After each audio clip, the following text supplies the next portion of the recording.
हमारे घरों में साबुन आता है, Lux, Lifebuoy, Liril, Rexona, Pears, कैने, पामोलिव, जॉनसन एंड जॉनसन वगैरह वगैरह।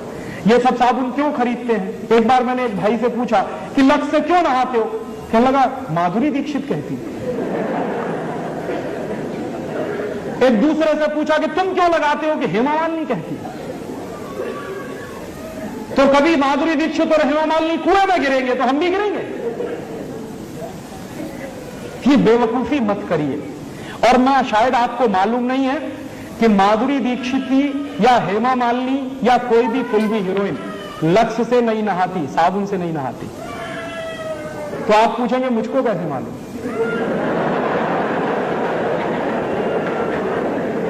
मुझको पता चला अभी कुछ दिन पहले बंबई में मेरा एक व्याख्यान हुआ था, जुहू में। और जुहू वो जगह है जहां हिंदुस्तान के ये फिल्मी हीरो हीरोइन ज्यादा रहते हैं। व्याख्यान कैसे हुआ? एक कोई फिल्मी हीरो है, उनका नाम है धर्मेंद्र। उन्होंने मेरे व्याख्यान के कैसेट सुने।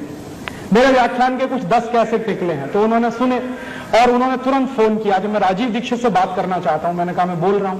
तो कहने लगे आपके 10 कैसेट सुनने के लिए मैंने 10 घंटे गाड़ी चलाई और घर नहीं गया जब तक कैसेट खत्म नहीं हुए।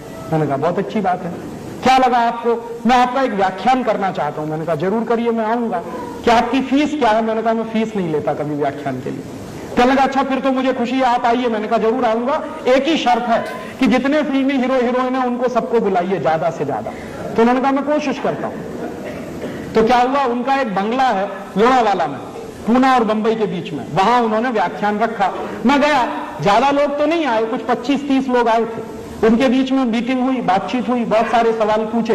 जब खत्म हो गए उनके सवाल तो मैंने उनसे कहा कि अब मैं एक सवाल पूछूंगा। तो हेमा मालिनी से मैंने पूछा क्या आप मुझे बताओ कि लक्स से नहाती हो? नहीं। लाइफ बॉय से नहाती हो? नहीं। कैने से नहाती हो? नहीं। लिरिल से नहाती हो? नहीं। मैंने कहा आप नहाती भी हो? तो कहने लगी नहाती तो रोज हूं। मैंने कहा फिर किससे? तो उन्होंने बताया चने के आटे में मलाई डाल के नहाती हूं, माने बेसन में मलाई डाल के नहाती हूं। तो मैंने कहा अगर आप बेसन में मलाई डाल के नहाती है तो ये बात पूरे देश को क्यों नहीं बताती? कहने लगी डर लगता है। मैंने कहा क्या डर लगता है? कि अगर हिंदुस्तान की सभी बहनों ने बेसन में मलाई डालकर नहाना शुरू किया तो सब हेमा मालिनी हो जाएंगे। तो मेरी तो कुर्सी खतरे में पड़ जाएगी। तो आप ये जान लीजिए कोई भी फिल्मी हीरोइन साबुन से नहीं नहाती। क्यों? उसका कारण है जितने साबुन हैं वो बनते हैं कास्टिक सोडा से, और कास्टिक सोडा शरीर की त्वचा के लिए बहुत खराब होता है। और आप ये चाहें तो प्रयोग करिए, साबुन से नहाइए, नहाने के 20 मिनट के बाद जब आपका शरीर सूख जाए तो नाखून से ऐसे लाइन खींचिए, सफेद रंग की लाइन खींचेगी। और आजकल ठंडी का दिन है, साबुन से नहाइए, 10 मिनट बाद आपका पूरा चेहरा सफेद सफेद हो जाए। क्यों? उसमें जो कास्टिक सोडा है वो आपकी शरीर की त्वचा से चिपक जाता है, चाहे जितना पानी डालिए धुलता नहीं। इसलिए साबुन सबसे रद्दी चीज है। तब आप पूछेंगे बेस्ट क्वालिटी क्या है? बेस्ट क्वालिटी है मुल्तानी मिट्टी। मिलती है अभी भी इस देश में, खरीद लाइए बाजार से। क्या करें उसका? मुल्तानी मिट्टी को दही में डाल दीजिए रात को, या दही की ताक में डाल दीजिए, सवेरे तक एकदम मुलायम हो जाएगी।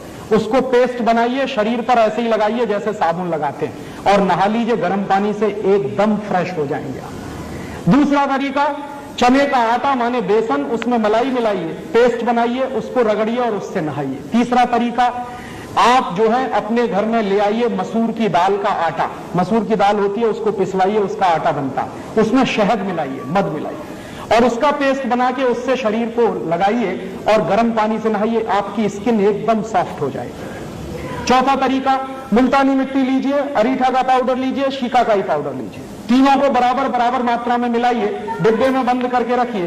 1 साल तक इसका कुछ नहीं बिगड़ता। नहाने के 20 मिनट पहले 1 चम्मच पाउडर 1 गिलास पानी में डाल दीजिए और उस पानी से पहले सिर के बाल धो लीजिए, आपके बाल टूटना बंद हो जाएंगे। और फिर उसी पानी से शरीर से नहा लीजिए, आप कोई साबुन लगाने की कभी जरूरत ही महसूस नहीं होगी। और आपको मैं बताऊं सबसे अच्छा, आपके यहां अकोला में गाय के गोबर से एक साबुन बनता है, और गाय के गोबर से जो साबुन बनता है, पिछली बार मैं आया था यहां से खरीद के ले गया था, और मैंने मेरे सब दोस्तों को बांटा, मैं भी नहाता हूं। मैं आपको सच बताऊं कि उस साबुन से नहाने के 10 मिनट के बाद शरीर में से खुशबू निकलती। फिर एक दिन मैंने पुराने कुछ ग्रंथ खोजे तो मुझे पता चला कि हिंदुस्तान में जब यज्ञ किया जाता था तो किसी भी राजा को यज्ञ करने से पहले गोबर से स्नान करना जरूरी होता था। भगवान राम ने भी यही किया था। जब भगवान राम ने यज्ञ किया तो गोबर से स्नान किया था, तब यज्ञ करने के लिए बैठ पाए थे। तो शास्त्रों में इसका वर्णन है और गोबर से स्नान करना बहुत ऊंची बात है। आपके घर में अगर देसी गाय है तो उसके गोबर से आप सीधे स्नान कर सकते हैं, नहीं है तो आपके अकोला में बनता है इतना अच्छा साबुन, और अगर आप वो खरीदेंगे तो पैसा कहां जाएगा? अकोला का पैसा यही रहने वाला। और वो साबुन यहां के किसी गौशाला में बनता तो आपका दिया गया पैसा जाएगा कहां? गौशाला में जाने वाले। उस गौशाला को चलाने वाले कुछ भाइयों को रोजगार मिलेगा। और मेरी तो कल्पना है कि ऐसी गौशालाएं गांव गांव गली गली घर घर में खुल जाए और उनमें से ये गोबर निकलेगा, साबुन भी बनेगा, दूध बनेगा, घी निकलेगा, क्या क्या नहीं होगा। पूरे हिंदुस्तान की अर्थव्यवस्था बदल सकती है। तो आप ये फालतू के साबुन खरीदना बंद करिए। मुल्तानी मिट्टी से नहाइए, अरीठा, शिकाकाई, मुल्तानी मिट्टी के पाउडर से नहाइए, या फिर चने के आटे से नहाइए, या फिर आपके गांव में जो गोरस का गोबर से साबुन बनता है उससे नहाइए। हिंदुस्तान का हर साल हम सैकड़ों करोड़ रुपया बचा सकते हैं। ये मेरा आपसे एक छोटा सा निवेदन है। और ऐसे ही एक निवेदन और है कि कभी भी अपने घर में फेयर एंड लवली मत लाइए, क्योंकि ये फेयर एंड लवली के बारे में कहते हैं गोरेपन की क्रीम। और आप मुझे बताइए कि अगर फेयर एंड लवली लगा के सब गोरे हो जाते तो दक्षिण भारत में तो कोई काला नहीं होना चाहिए। आप एक नहीं 100 फेयर एंड लवली लगाइए, आप जैसे हैं वैसे ही रहने वाले। भगवान ने जैसा बनाया है हम बहुत अच्छे हैं। इस फालतू के चक्कर में मत पड़िए। क्यों? क्योंकि ये सुंदर बनने का टेंशन दुनिया का सबसे बड़ा टेंशन है। और आप एक चीज और जान लीजिए, सुंदर लोगों को याद नहीं किया जाता, जो लोग देश और समाज के लिए काम करते हैं उनको याद किया जाता। और भारत में तो शरीर की सुंदरता नहीं, आत्मा की सुंदरता देखी जाती है। ये शरीर आज है कल नहीं रहेगा, सबको जाना है, सबको बूढ़ा होना है। आज आप सुंदर हैं कल नहीं रहने वाले हैं। शरीर के चक्कर में फंस गए तो जीवन बेकार हो जाएगा। भारत का अध्यात्म यही कहता है। इसलिए आत्मा को सुंदर बनाइए, अच्छे काम करिए, आप खुद ब खुद सुंदर होते चले जाएंगे। तो सुंदर बनने के लिए कॉस्मेटिक्स की जरूरत नहीं है, सुंदरता तो कर्म से आती है। इसलिए घर में ये कॉस्मेटिक्स लाना बंद करिए। हजारों